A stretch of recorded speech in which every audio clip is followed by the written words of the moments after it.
Una carta de Mercè Rodoreda.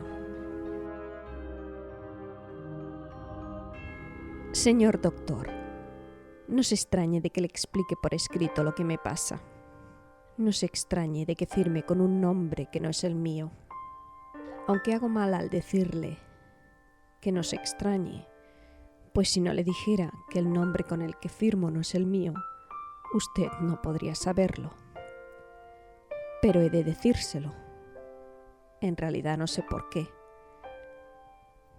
Soy vergonzosa y la gente me da miedo. Desde hace un par de años estoy siempre asustada como una gallina. Quizá, si piensa en ello con calma, adivinará quién soy. Aunque yo, si es que mi enfermedad no tiene cura, preferiría que no lo adivinara. Claro que si lo adivina yo, siempre delante de todo el mundo, porque si usted lo adivina pronto lo sabrá todo el mundo, siempre lo negaré. Y vete a buscar. Me cuesta escribir porque el trabajo del campo no se dice mucho con el papel y la pluma, pero lo que me pasa lo llevo tan adentro y me enloquece de tal modo que forzosamente sabré explicarme con escritos. Si mi enfermedad no tiene remedio, contésteme también por escrito. Me hará el favor de dejar la carta en un agujero que hay en el tronco del olivo que está a la derecha del camino que lleva a la masía de su hija mayor. Si usted cree que puede curarme, iré a verle. No he hablado de mi enfermedad con nadie. Usted será la primera persona que lo sepa. No recuerdo haber enfermado nunca. He sido y soy fuerte como un caballo. Me puedo levantar al romper el alba y trabajar hasta entrada la noche. No, ahora no, antes. Hace 2 años. Desde hace 2 años todo ha cambiado. La cosa empezó cuando murió mi marido, pero entonces no me di demasiada cuenta.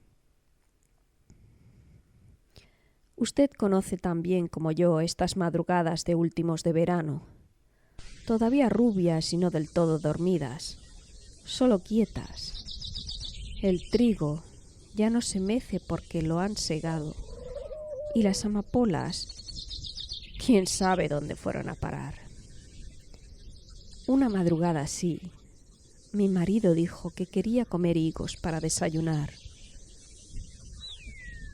Hacía cosa de 1 semana que nos habíamos peleado por culpa de los intereses y yo aún le guardaba rencor. Voy a coger higos, dijo. La higuera tenía ya hojas amarillas y los higos, zahoríes, eran dulces como la miel, sobre todo los que estaban un poco picados por los pájaros. Yo le miraba desde la ventana de la cocina, preparando el pienso para las gallinas, y mientras él iba a buscar la escalera al cobertizo pensé, así reventase. Antes de entrar en el cobertizo, dejó el canasto en el suelo. Al salir, lo cogió con una mano. Con la otra arrastraba la escalera. Se le notaba que empezaba a hacerse viejo. No sé en qué, pero se le notaba. Tal vez en que apenas si levantaba los pies del suelo cuando andaba, como si las rodillas no le hiciesen bien el juego, quizá porque llevaba la cabeza agachada y el cogote se le iba abultando. No lo sé. Quizá porque casi siempre estaba de mal humor. Se subió a la escalera poco a poco. El canasto se le columpiaba colgando del brazo y se le enganchó en uno de los travesaños. cuando aún éramos novios, cuando él solo venía a trabajar el tiempo de la siega y el de la vendimia, y empezó a gustarme. Yo era la rica y él el pobre. Apenas lo veía venir. En vez de esperarlo tranquilamente para darle los buenos días, me ponía a temblar. El temblor empezaba por las manos y luego se me extendía hasta las piernas y de las piernas se me subía a los labios. Me escondía detrás del tronco de la higuera y no salía hasta que él ya había pasado. Cuando terminaba la temporada de trabajo y la gente se dispersaba, mis hermanas se burlaban de mí. No lo verás nunca más. Todavía no sé cómo nos casamos. Tengo que confesarle que, después de un año de casada, aún estaba tan virgen como el primer día. Y los gritos que me costó. Aquel amanecer por encima de la higuera y por entre las hojas de la higuera, el cielo estaba malva. Pensé, los higos deben estar frescos. Y me estremecí de arriba abajo y unas cosquillas me recorrieron por el espinazo como si fuesen arañas. Y cuando dejé de mirar a aquel día del Señor que despuntaba, vi a mi marido en todo lo alto de la higuera, como un pajarraco, y pensé, ya está haciendo locuras, tan alto. La rama hizo crack, y mi marido, el canasto y unos cuantos higos, todo desparramado por el suelo. El mozo y mi hijo mayor corrieron a cogerle y le tendieron en la cama. Ya estaba muerto. El médico, el que estaba antes que usted, que era muy buena persona, me dijo unas pocas palabras de consuelo y luego vino el entierro. Imagínese, viuda, con los hijos aún mozos y tanta tierra que no podía abandonar. Ya estaba acostumbrada, no se crea. Mi marido era un pobre hombre. «Eres tú la que lleva los pantalones», me decía mi hijo mayor. ¿Yo la que llevaba los pantalones? A la fuerza, señor doctor, y no por gusto. Y suerte de ello tuvimos todos juntos. Mi marido era un blandengue que solo gritaba cuando no tenía razón, y no la tenía nunca. El más sereno es siempre el que manda y el que gana. Yo dejaba que gritase. Mientras él gritaba yo pensaba en lo que tenía que hacer y mandaba. Grita, grita. Cuando hayas gritado un buen rato, ya no te acordarás de por qué gritas y gritarás tan solo para escucharte a ti mismo. ¿No le pasa a usted que cuando discute con su señora, si es que discute alguna vez, claro, tanto ella como usted terminan por no saber por qué discutían y entonces se enfadan por una serie de cosas que nada tienen que ver con las cosas por las que habían empezado a pelearse? No quiero hacerle perder demasiado tiempo. Un día, Miguel, mi hijo mayor, que ya se había casado, me escribió diciéndome que quería hablar conmigo, que fuera a pasar unos cuantos días a su casa. Yo no tenía muchas ganas en aquel momento de hablar de las cosas de las que él quería hablarme y le contesté: iré más adelante, ahora no puedo. Hace 3 días que estoy enferma en la cama. He cogido un resfriado tremendo. No era verdad, claro. pero necesitaba una excusa. Mandé echar la carta y al cabo de un rato, quizá no pasó ni media hora, empezó a dolerme la cabeza de una manera horrorosa. Di unos cuantos estornudos. Se me agarró un picor en la garganta y me tuve que meter en la cama temprano. Al día siguiente no pude levantarme porque tenía un catarro como una casa. Claro, usted dirá que esos son cuentos de campesinos, que mi marido murió porque tenía que morirse y que yo cogí la gripe porque tenía que cogerla. Pero no juzgue hasta el final. Pasé unos cuantos meses tranquila, ocupada con el trajín de la casa y los campos. Pero un día volvía del mercado, sola, subida al carro. No hacía falta que guiase el caballo porque es un caballo muy viejo, que se sabe el camino de memoria. Estaba muy nublado. Unas nubes bajas, espesas, casi negras por el lado de poniente. Tenía ganas de llegar a casa y prepararme una buena merienda-cena. El camino cruzaba por entre los campos de tierra reseca y agrietada. Tan solo a mi derecha y algo alejado se veía un árbol viejo con las ramas desnudas, llenas de cuervos. Los cuervos iban y venían, se escapaban del árbol de 3 en 3 o de 4 en 4, en un vuelo caprichoso, y luego volvían a él. Pensé, todo parece muerto. Si los cuervos estuviesen quietos, todo parecería muerto. El caballo se detuvo y la voz se me atrancó en la garganta. No podía gritar ¡arre!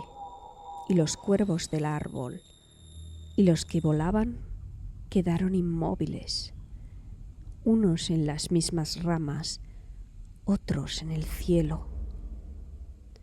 En mi interior solo sentía un miedo enorme. ¿Qué pasa?, pensé. ¿Quién sabe del rato que estuve así?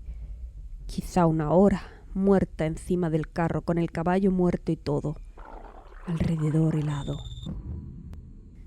Y me habría pasado toda la vida de esa manera, si por fortuna no se me hubiese ocurrido pensar: ¡que vuelen!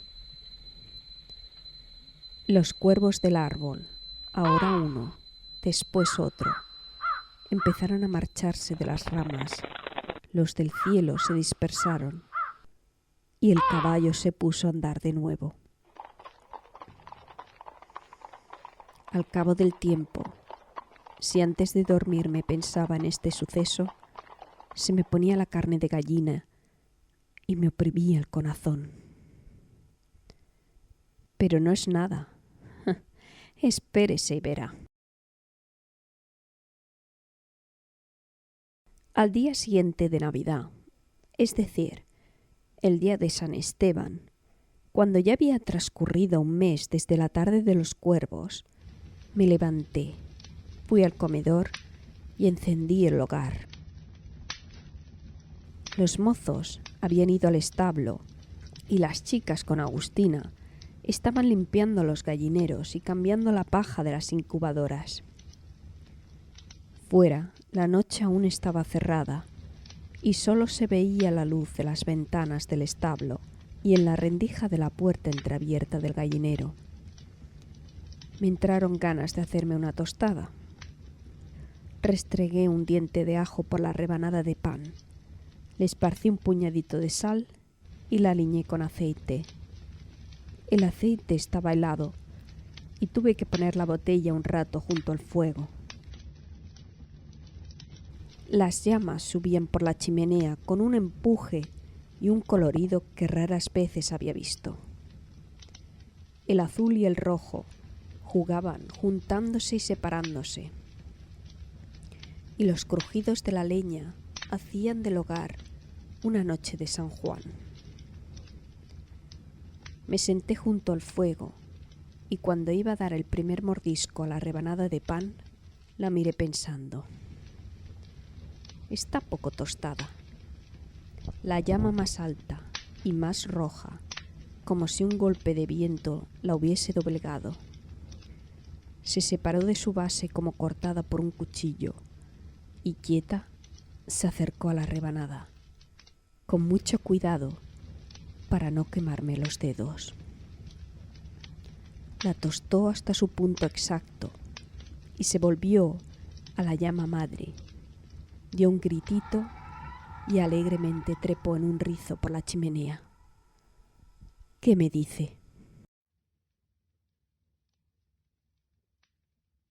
Una noche estaba bastante decaída pensando que era una pena que me hubiese quedado viuda tan joven. Estaba tendida cara al techo y tenía la ventana abierta. El resplandor de las estrellas entraba mezclando con el olor a paja, a hojas y a verano. Me pasaba la mano por el vientre y pensaba que lo había tenido lleno 3 veces.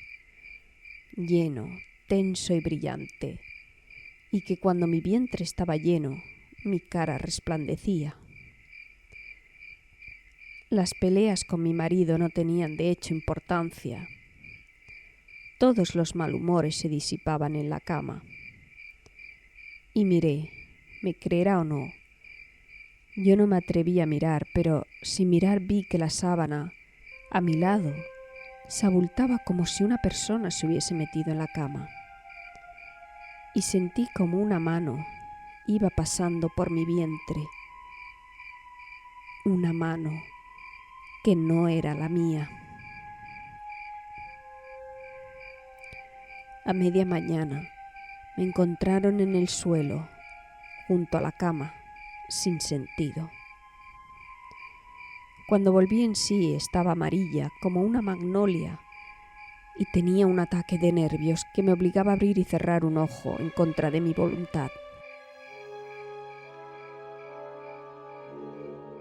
Mi nuera estaba a punto de dar a luz. Era su primer parto. Tenían una fonda en Tosa y en la casa había trabajo para un regimiento. Así que nació la criatura, una niña muy sana y muy linda. Le pusieron dormitorio aparte, junto al mío, o sea, entre el de sus padres y el mío. Las paredes estaban pintadas de rosa, con una cenefa de pensamientos todo alrededor. Había una cómoda, la cuna vestida con una tela estampada y con volantes, una mesita junto a la ventana con un cojín encima para poner a la niña para vestirla y desnudarla, 2 sillas y justo al lado de la cuna una butaca muy grande. En esa butaca dormía yo la siesta. Un día hubo tormenta. La niña dormía intranquila. Movía continuamente los bracitos y de vez en cuando lloriqueaba. Afuera se oían los truenos y la lluvia. Unos truenos que parecían el fin del mundo. El agua golpeaba los cristales como si la tirasen a cubos. Los postigos estaban casi cerrados y la luz era mortecina. Encima de la cómoda, entre 2 jarrones, estaba una foto de mi hijo de cuando era pequeño. Yo, con la cabeza apoyada en el respaldo de la butaca, pensaba cosas de entonces y de antes, cosas de nada. No puede decirse que estuviera pensando. La lluvia me distraía, pero veía retazos de mi vida, de la vida de mis hijos, retazos de todo. De un año me pasaba otro año y de la hora de un día a la misma hora de otro día. Miré la foto de mi hijo y en la semioscuridad me pareció que levantaba un brazo. Pero como en aquel momento la niña lloriqueó en la cuna, no me fijé bien del todo. Recuerdo que hubo un relámpago. Y vaya un relámpago. Estoy segura de que rozó el tejado. Me encogí esperando el trueno. Recordé que mi hijo, de pequeño, cuando oía un trueno, venía corriendo hacia mí y se cogía mis faldas.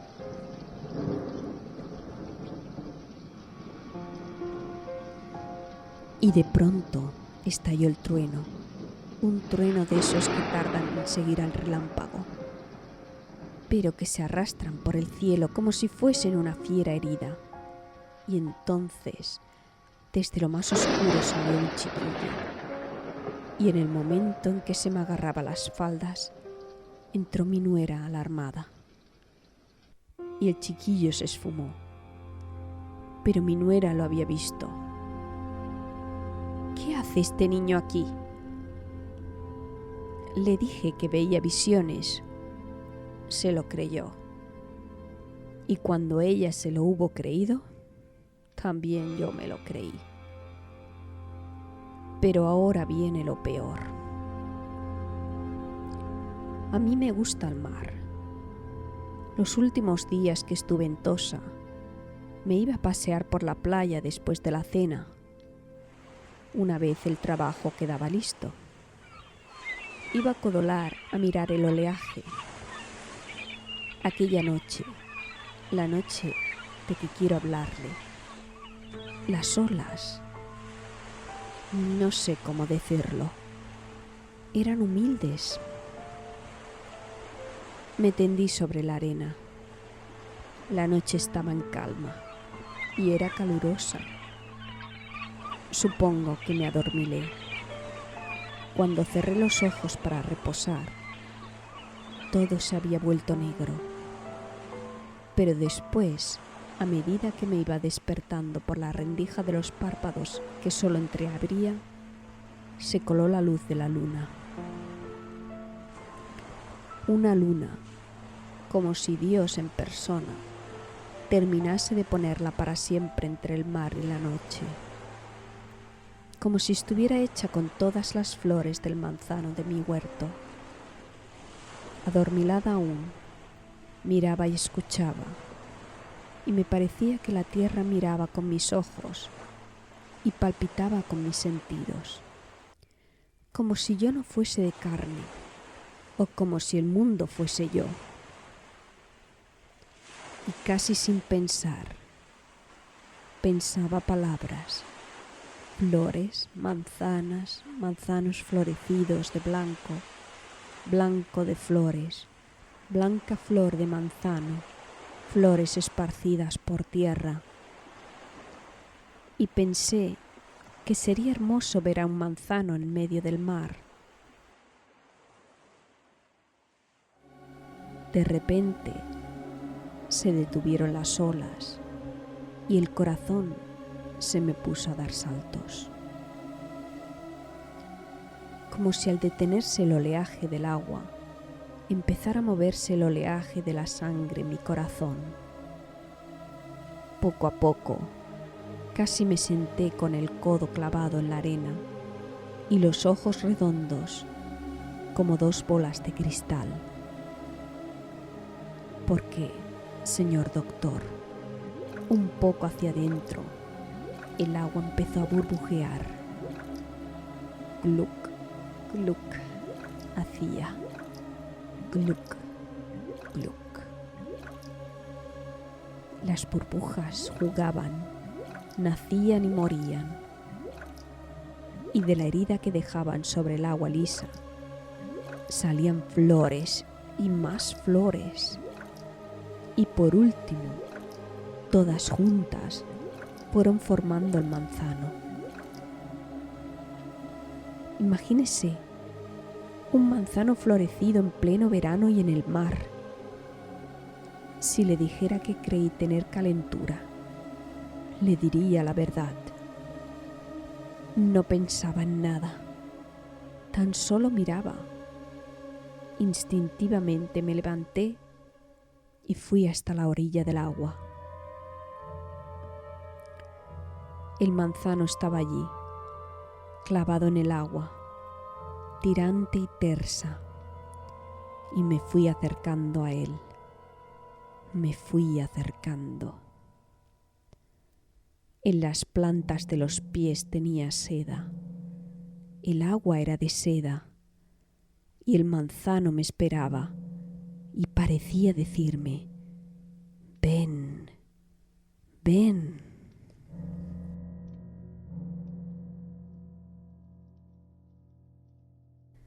Cuando estuve muy cerca, tendí el brazo. Las flores, sin que corriese aire alguno, se columpiaban, suspiraban, estaban vivas. Eran de veras. Antes de que pudiese tocar alguna, el manzano, las flores y una servidora, todo junto, nos hundimos. Y si no hubiese sido porque tuve tiempo de gritar y porque mi hijo había venido a buscarme intranquilo, pues hacía horas que faltaba de casa, no le habría podido explicar nada de esto, porque soy de la sierra y de eso que se llama nadar, no supe nunca. Las he visto de todos colores. Tan solo le he explicado unas cuantas. Si se las hubiese que contar todas, no terminaríamos nunca. Mi cruz es que no me atrevo a pensar, que vivo siempre con un sobresalto en el corazón. Quisiera amarrar mis pensamientos con una soga y apretar fuerte y estrangularlos, o encontrar a alguien que, como usted, me creyese y quisiera o pudiera curarme. He pensado mucho, noche y día, durante muchas horas, sin cesar. Y estoy espantada porque, después de tanto rumiar, me parece que he llegado a saber cuál es mi mal. Creo que soy bruja.